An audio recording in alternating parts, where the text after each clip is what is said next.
What's up, Locals? It's Trent, aka TradeMark here, and this is a quick review on Middle-earth: Shadow of Mordor.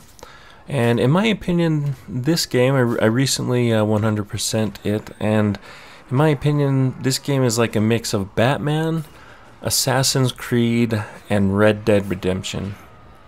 If you took those three games and you put them into the Lord of the Rings universe, that's why I feel like you would come up with Middle-earth: Shadow of Mordor. So let me get right into the pros and cons of the game. In regards to pros, my first pro is going to be the combat system. The combat system's cool. It's very similar to the Batman combat system. If you played those games, it's a third-person combat system. A lot of hack and slash, and there's plenty of ways to kill your orcs. You have three weapons. You have your sword, your dagger, and then your bow. And you can use those in multitude of ways and combos in order to kill the thousands of orcs that are around. And there's in the combat system, there's the combos that happen with the slow motion finishing moves and stuff, and there's a lot of variety as far as the finishing moves are concerned. I never got tired of seeing the different ways that you can kill the orcs, and that the combat system is very cool. The storyline is also pretty good. I mean, it's your typical revenge plot.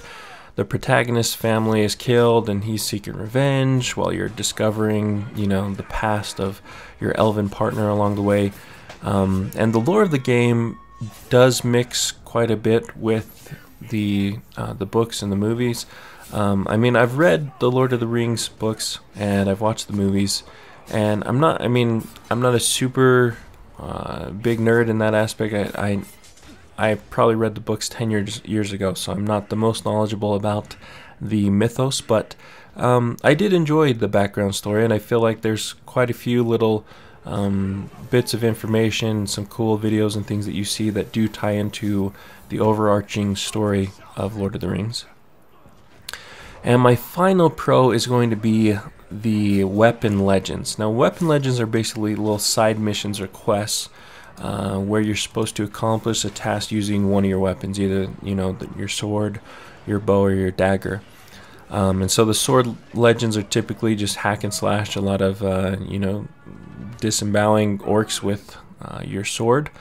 Whereas the dagger legends are more stealth missions. Typically, you try and go in and assassinate people without being detected.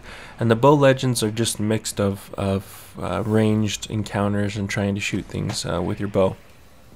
And so I actually really liked the weapon legends, and I wished, as far as I know, there's not a way to repeat those legends, which I wish there was, just a way to go back and kind of replay those. Because that was probably my favorite part of the entire game, was the weapon legends. Now, as far as cons are concerned with the game is short. I beat the main storyline of the game in about 2 days, playing for about 8 hours a day, and then I 100% completed everything in the game after 1 week, and then I have pretty much like everything done in the game and pretty much every rune in the game after 2 weeks. So, it's pretty short. There's not very much content in the game. And even the content is in the game, some of the side quests are quite monotonous. There's these side missions. You have outcast rescue missions, and those are pretty enjoyable. But these things down here, survival challenges, hunting challenges, Ithilden, and artifacts. Ithilden and artifacts are basically just finding stuff. Ithilden's finding little writings on the wall, and artifacts are just finding the objects on the ground. Hunting challenges and survival challenges are just like Red Dead Redemption. If you guys played that game, you basically run around finding plants and little animals to kill.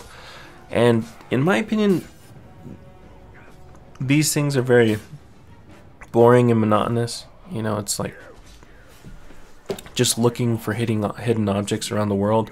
I would have much rather seen some side quests that were like puzzle missions, or maybe things like parkour challenges. There's a really cool parkour system that's kind of implemented into the game, and I would have rather had like some parkour challenges rather than these things. So yeah, in my opinion, kind of lame, monotonous side quests. Another con is that there's no end game. and there's very little replay value in the game. I mean, there is, once you finish this main storyline, you can go through and do this, and you can continue to like conquer orcs and whatever. But I mean, there's no real end game.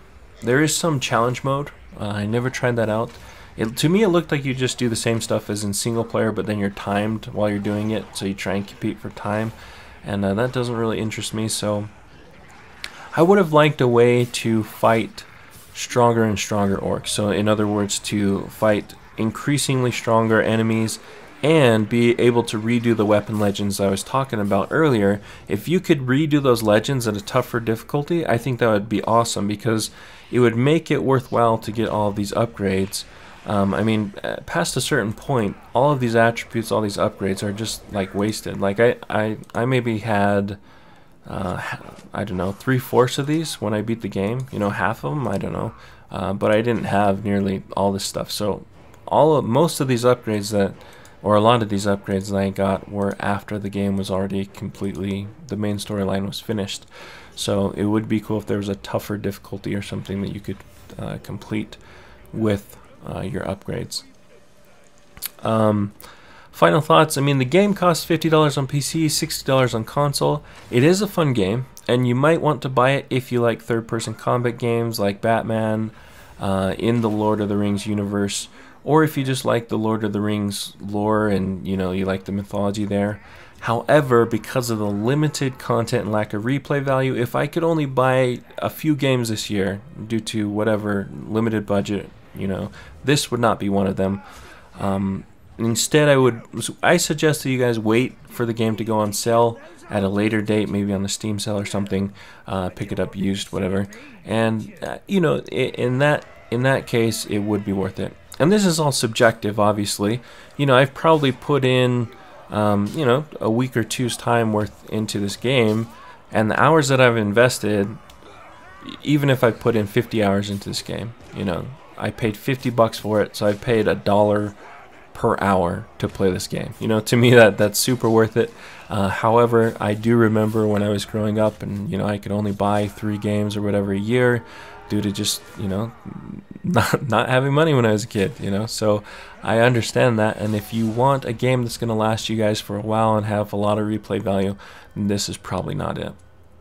But anyways, guys, Malo Alpito, thanks for watching. If you have any questions about the game, post them in the comments, or if you've also played the game, maybe you can leave your kind of semi-review in the comments as well. But that's it for me. Peace, I'm out.